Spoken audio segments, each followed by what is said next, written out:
Na aula passada eu introduzi entropia, essa função termodinâmica que está relacionada à desordem molecular, à distribuição de energia. Aqui nós temos os fatores que influenciam na entropia. Então, mobilidade molecular, complexidade molecular, presença de misturas influenciam na entropia. Então, se você tem moléculas mais móveis, digamos assim, como no caso das moléculas gasosas, você tem uma entropia maior que no estado líquido.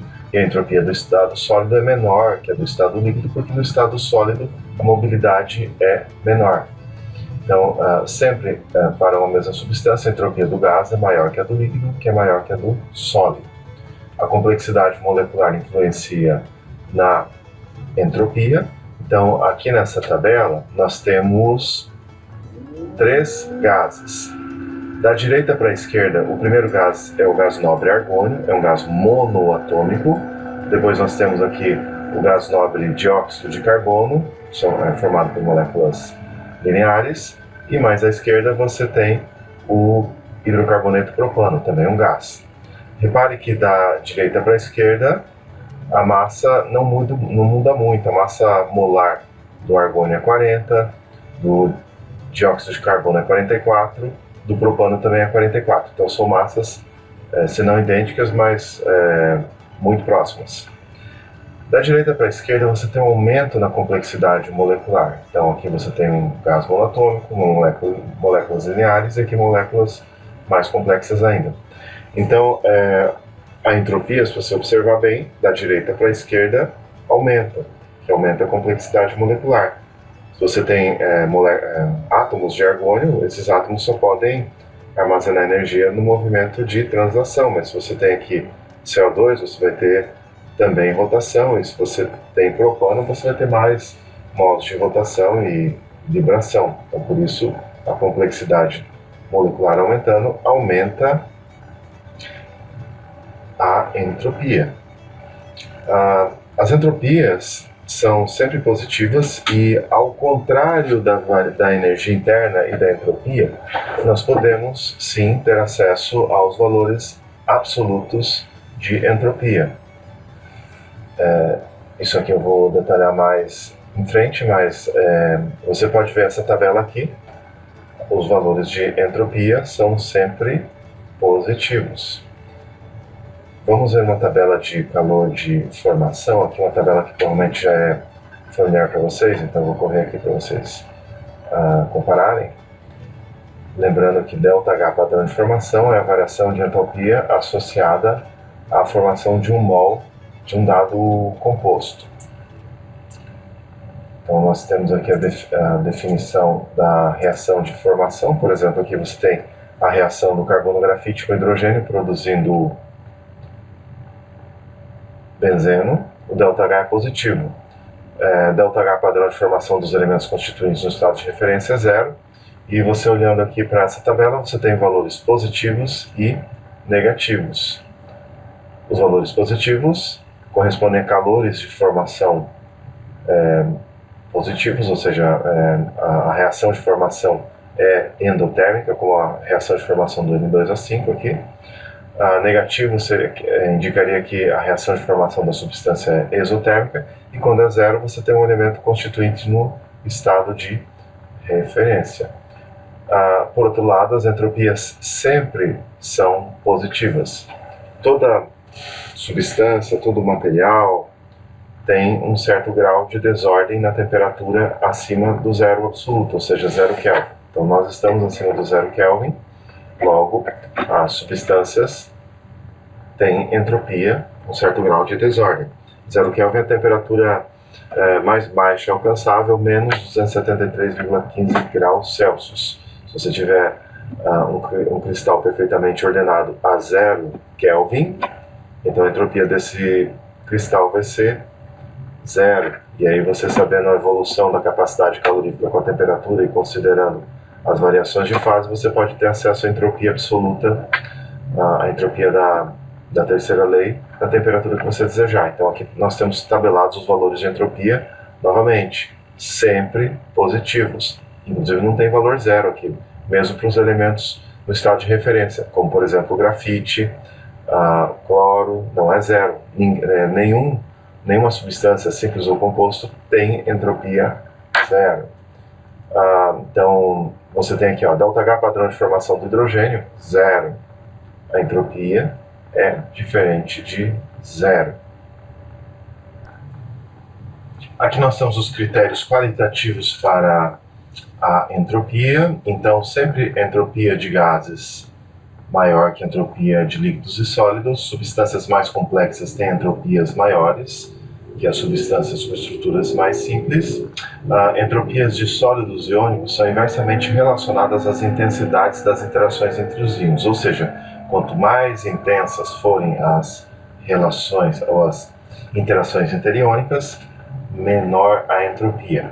A entropia aumenta quando você forma uma solução a partir de um líquido e um sólido ou a partir de dois líquidos, porém diminui quando um gás se dissolve em um líquido.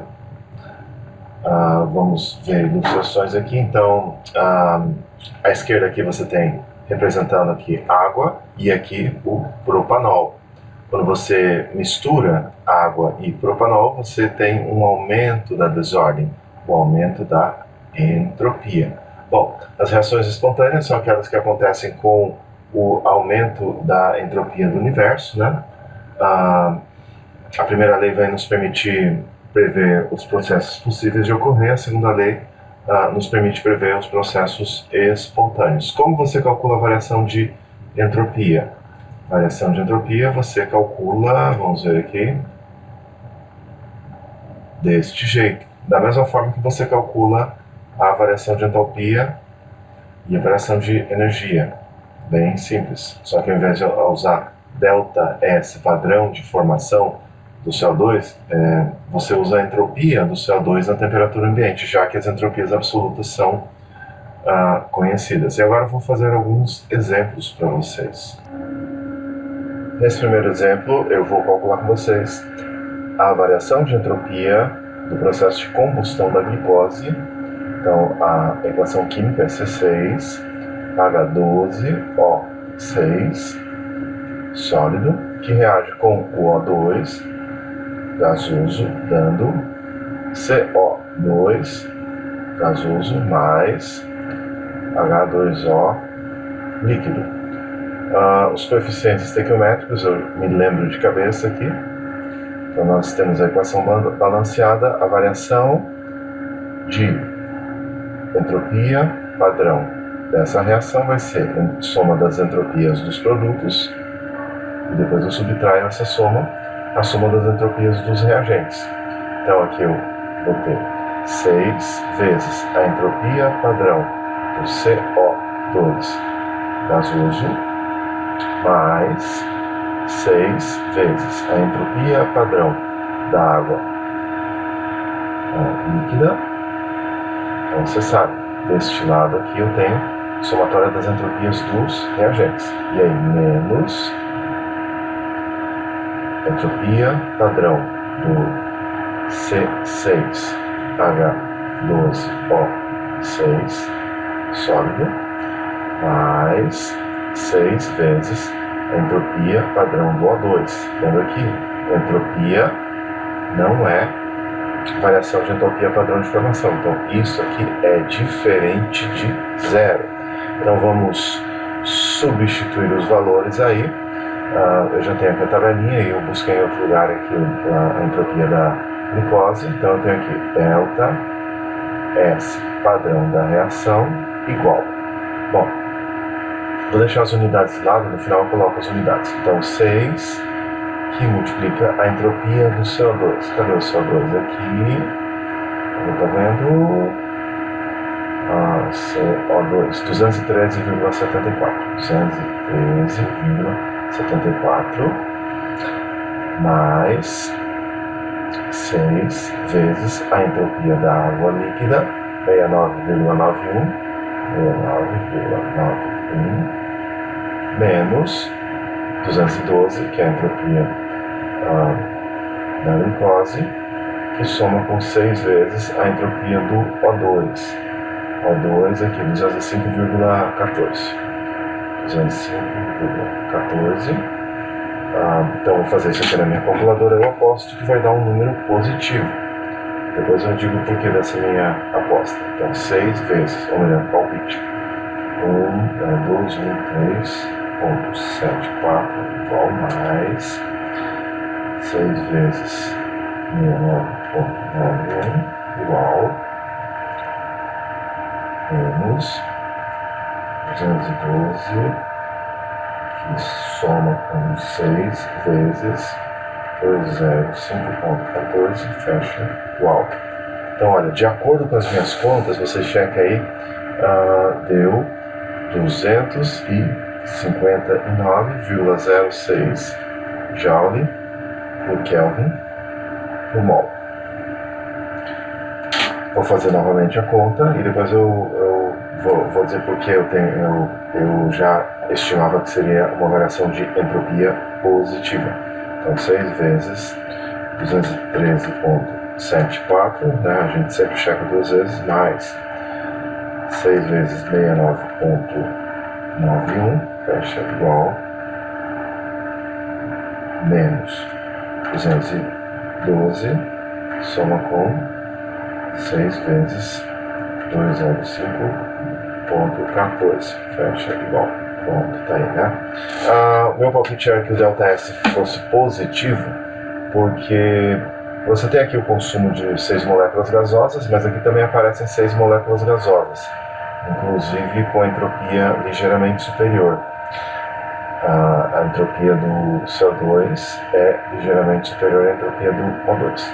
Aqui você tem a molécula sólida e na reação você vai ter também a formação aqui de 6 moléculas líquidas, 6 mols de moléculas de água.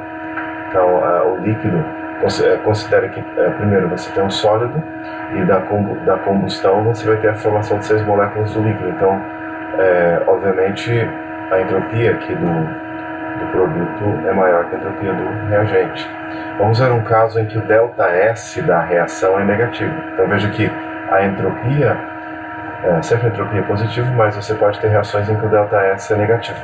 Eu suspeito que a reação de formação da glicose seja uma reação em que o ΔS seja negativo. Vamos testar esse meu palpite. Então a formação da glicose tem como único produto a glicose no seu estado de referência, que é o sólido.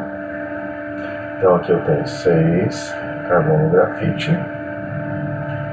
mais 6 H2 gasoso mais 3 O2 gasoso. Com certeza o ΔS, a variação de entropia padrão dessa reação, é negativa. Por quê? Você tem aqui o consumo de um sólido com entropia baixa, mas também você tem o consumo de 9 mols de gás para a formação de 1 mol de sólido. Então, esses gases aqui, você tem hidrogênio e oxigênio, tem entropia bem superior ao sólido formado. Então, isso por si só deve resultar num decréscimo de entropia do sistema. Vamos comprovar isso. Então, veja só, ΔS, padrão de formação aqui da glicose, vai ser a entropia padrão da glicose, que é C6H12O6 sólido, menos entropia somatória das entropias dos reagentes. Então, 6 vezes a entropia padrão de carbono grafite mais 6 vezes a entropia padrão do H2 gasoso mais 3 vezes a entropia padrão do O2 gasoso. Então vamos lá substituir o que nós temos. ΔS padrão, então vai ser a entropia da glicose é 212 menos, então 6 vezes a entropia do carbono grafite, 5,74, mais 6 vezes a entropia do hidrogênio. Cadê o hidrogênio aqui? Ali, tá vendo? H2, vamos ver, carbono, água, H2 está aqui, ó, 130,68, 6 vezes 130,68, mais 3 vezes a entropia do oxigênio. O oxigênio está aqui, 205,14. 205,14. Então, como eu falei, vai dar valor negativo. Então, veja só.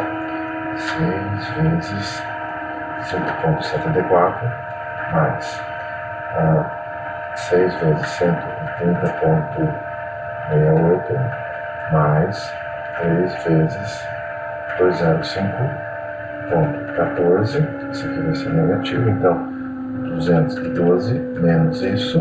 Então aqui, pelas minhas contas, depois eu peço para que vocês chequem, pelas minhas contas deu menos 1.222 aproximadamente, aqui menos Joule por Kelvin por mol de glicose formada.